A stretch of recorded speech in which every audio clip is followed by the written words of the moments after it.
Che momento è stato questo di gioco, ma anche di amicizia e fraternità? Momento emozionante e soprattutto la meritata pausa dopo il grande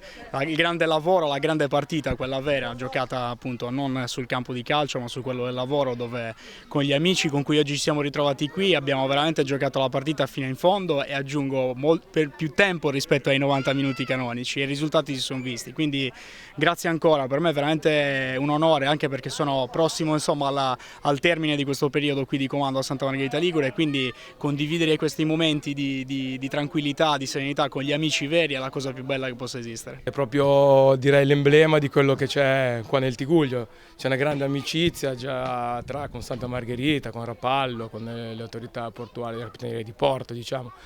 E questo ci ha permesso comunque nei momenti di grande difficoltà di quest'inverno in seguito alla mareggiata di poter dare tutti qualcosa di più, perché l'amicizia ci lega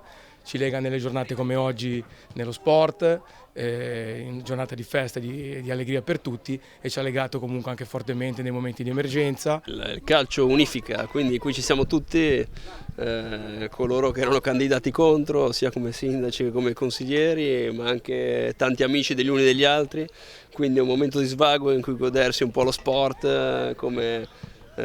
condivisione, insomma, di un momento in cui si suda insieme, si grida, si corre, però ci si diverte anche. È stata una bella serata, un bel momento di sport. Mercoledì abbiamo celebrato il primo consiglio comunale, però questa sera eravamo qui tutti insieme per giocare insieme una partita di calcio e credo che questo sia un'ottima immagine anche che lanciamo alla nostra città e al nostro territorio, perché al netto delle divisioni che sono anche legittime e ci possono stare in politica, abbiamo il dovere tutti di lavorare per il bene della città e questa sera abbiamo dimostrato che comunque le divisioni possono essere messe da parte, si può passare del tempo insieme e anche collaborare e lavorare insieme. Questo credo che sia di ottimo auspicio per